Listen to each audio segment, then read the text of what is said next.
You better love me again.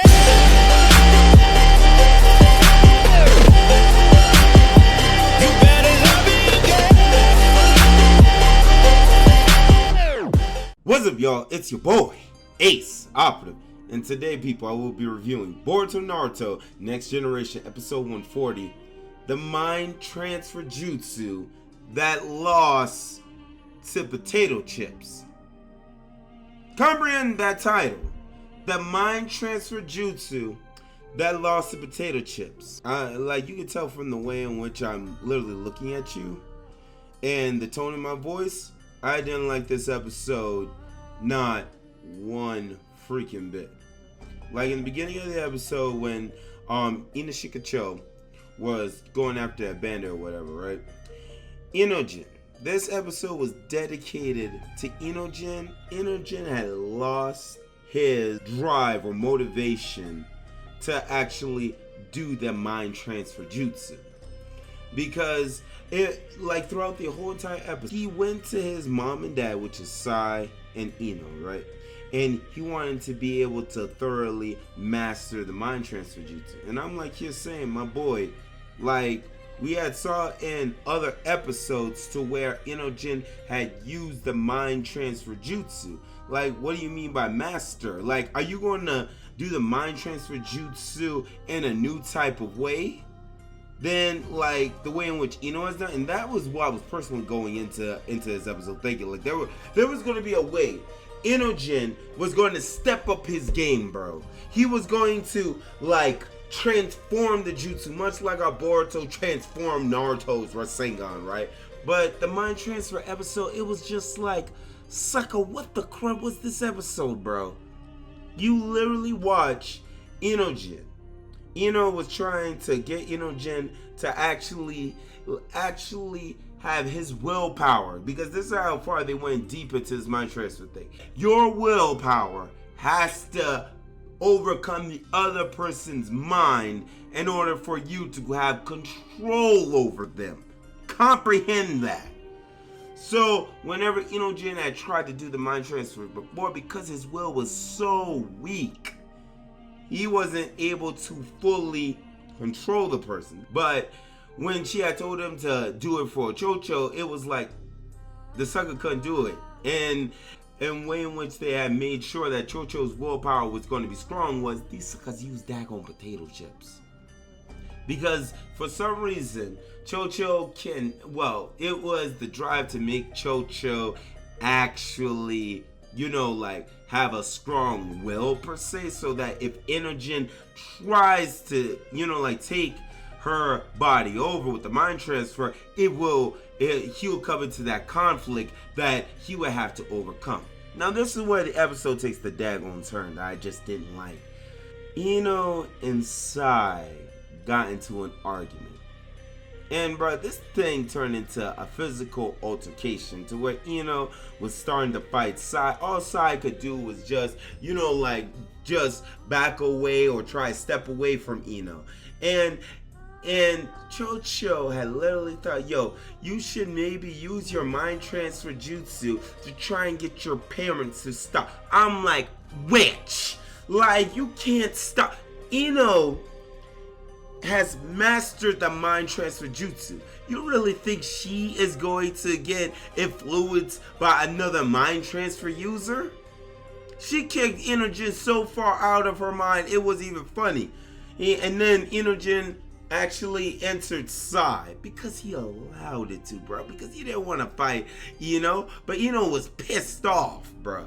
She was straight up pissed off. And I love how he got it, like Sai allowed him to possess him, and all Inojin could do was just get on his knees and just beg, go men on Sai, go men on. What are you sorry for?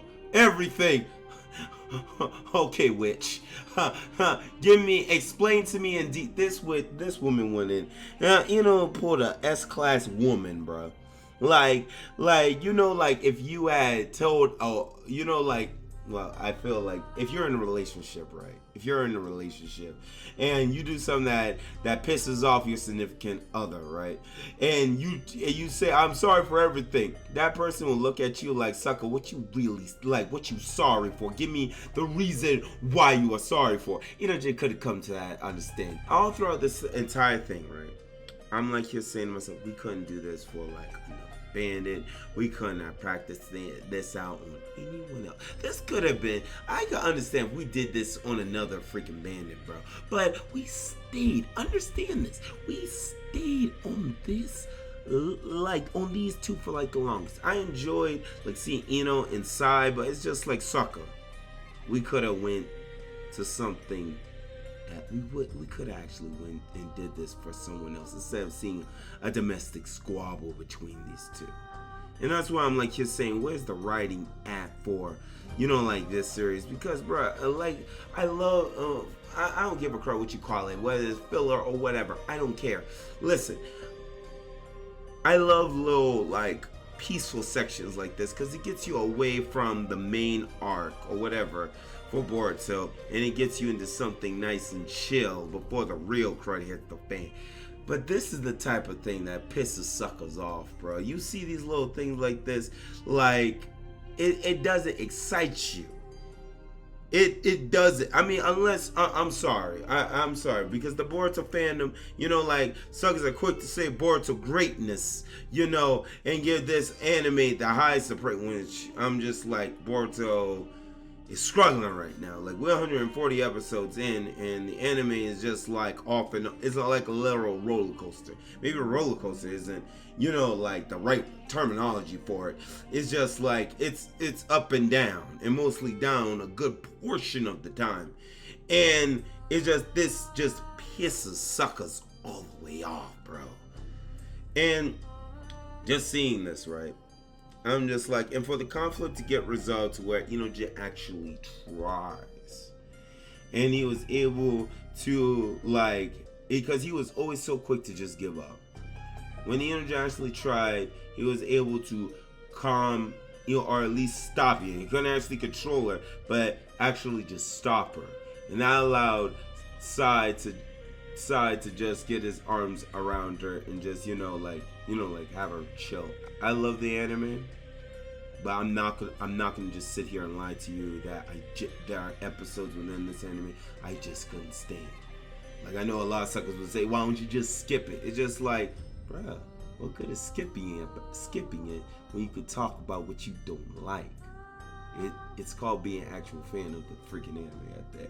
Like, if you don't like something and you voice it out, even though, like, there's no way that the creators of the anime will actually hear you, but you get your voice out there. You might actually have other suckers out there that pretty much understands where you're coming from, and they'll actually try and help you look at it in a different point of view, which is the reason why I'm telling you suckers this. This is the reason why I reviewed the daggone episode.